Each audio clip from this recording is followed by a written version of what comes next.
Hey guys, this is Monk and I'm here to do a review of the Razer Onza controller as well as a comparison of the TE and non-TE editions of the controller. TE stands for Tournament Edition.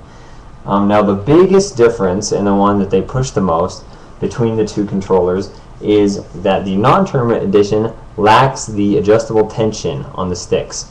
On the TE you have little wheels that you can twist here and tighten so that your sticks give you more tension, so they're harder to move. Now, I didn't like that feature for multiple reasons. One is because I was afraid that if I played a lot with the sticks on high tension, they would make my thumbs too buff and make me lose my finesse. Now, I don't know if that's a valid concern, but it was something I was concerned about. So I never really fooled that much with those tension things. I twiddled with them a little bit to kind of find my sweet spot, but without turning them up really high. Now I know some FPS players actually like to turn them up high, and to help with precise aiming for sniping and stuff like that. So if that sounds great to you, if that's what floats your boat, then go for it. I just prefer to use control freaks. I use, and that was actually a problem with those wheels, because the wheels would actually, the little things that I twist to turn the tension up and down, would actually prevent this control freak from going on properly, because of these little rubber grips on the end. I would try to clip it on and it wouldn't want to go on. This is actually, by the way, this is a CQC control freak. They just released these. They're a shorter edition of control freaks, which was totally great because I wanted that, and I actually tried to make some modifications to mine to make them kind of like this, and it didn't turn out very well. So thank you, Control Freak, for releasing these. No, I'm not being paid to say this, I swear. As for the non-tournament edition Onza, the Control Freak now goes on perfectly well with no problems whatsoever. So that's awesome. That's one of the differences is that Control Freaks will work better on the non-TEs. Now, so we have the adjustable tension. The finish is different on this one, and finally, the buttons. That was the first thing I said. And finally, the cable for the non-TE edition is not braided. It's not that fabric that's braided together. And that was kind of nice. I had the feeling it would probably be really durable, but overall I don't think it's really going to be an issue. I haven't had an issue with any Xbox controllers, the cables going out or anything like you used to have with like Super Nintendo or N64 controllers. So I'm not too worried. Again, it's kind of like a luxury feature, I guess you would say. I don't know if it really served much of a purpose. So those are the differences between the two controllers. Now let's review the basic problems that I had with my first Onza, which was a tournament edition. The problems that I had was that the left bumper stopped working properly. The B button might have stopped working properly. It seemed to have some fishy stuff going on one day, and then it just went away. And that was like really soon before I returned it, so I don't know if that was going to turn into a real problem. And finally, the rubber on one of the sticks was peeling. And all those you can see in my other video. Now I want to move on to overall reviews about the whole controller. So one of those overall things is that these programmable buttons, this is a feature that is really, to me, the biggest feature of the Onza. And what these allow you to do is program almost any button on the controller to one of these extra buttons on top. The limitations that has is that you can't program right stick click to left bumper, to left extra bumper, and you can't program left stick click to right, so you can't have those stick clicks cross over, which is unfortunate because I really wanted to have an ability to quickscope just by clicking this thing in Halo, to quickscope just by clicking this and still being able to aim totally freely here. That would have been really awesome. I think it would have made quickscoping super easy. Onza, if you're listening, make that for your next controller. Although I guess I'm worried that MLG might ban it or something if that happened. Because currently these are MLG event legal, by the way. MLG does allow these at events. So some other issues with these So that was one of the issues with these programmable bumpers, is some of the limitations of the programming. Now you can program X, Y, A, or B to either of these. Now I don't think you can program. Sorry, kind of going on a tangent here. You can program the triggers to be those programmable bumpers if you just don't like triggers and you'd rather have them be bumpers for some reason. I think you can also just program to be duplicates of these bumpers if you don't really want to use that button mapping at all. And that would prevent the next issue that I want to talk about, which is that you will sometimes hit, or at least if you're me, you will sometimes hit this extra bumper when you're meaning to just hit the normal bumper. So I would be trying to bash with right bumper. I played bumper jump on Halo. I'd try to bash with right bumper, and I'd sometimes, especially under pressure, I'd sometimes hit this extra right bumper, which was reload.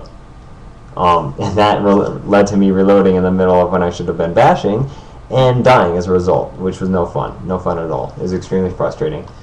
So watch out for that. It has gotten better as time goes on. Hopefully eventually that'll kind of just work itself out as I get really used to the controller, but keep in mind I am 4 months in and it was still happening sometimes. So yeah, if you're expecting it to be perfect after a few weeks, if you're like me, that won't happen. Maybe your hands will fit the controller better and it'll work for you. I don't know. That's just an issue that I had that I wanted to make you aware of. Now, yeah, bumpers close together. Another thing, these buttons on the back, there are these buttons on the back, and when I first bought the controller, I thought that these were programmable. I thought that you could program these to be, you know, X, Y, A, B, whatever. Unfortunately, that's not the case. These are only used to remap these buttons. That's their only function. So the way it works is this right button, you hold this right button down, press the button or stick or trigger or whatever you want this bumper to be attached to or to function as, and then there it is, it's programmed. So it makes for quick programming. Like you can just swap it in game if you suddenly have the urge to be able to swap weapons by pressing this button or whatever. So that's great, but I do wish that these were programmable. Note for developers, if you're watching this, please just experiment with some way to eliminate this problem of these being too close together, of cramming everything up on this trigger section, and give us a really effective way of pressing buttons with these fingers. Now I know it's easier said than done, because if you squeeze in here, you're affecting the tension in your hand and your thumb, which could make it harder to aim. So some real experimenting would have to be done with that, but I'd really love to see that in future generations of controllers. I think that's the next step in controllers, to make it so your thumb doesn't have to do everything, your hands can get involved and have a whole multitasking thing going on here, using that 90% of our brain or whatever. Okay, that was kind of a large tangent. Wow. So I don't know what I haven't covered. I covered the adjustable tension. I covered the bumpers. Oh, okay, let's talk about slow turn. The adjustable tension, I've heard, on the Tournament Edition controllers, possibly might have been causing some slow turn if you messed with them a lot. Overall, the Onza controllers, I think, do have some slow turn. I did twiddle with that tension a little bit, and my controller did have some slow turn, my first controller.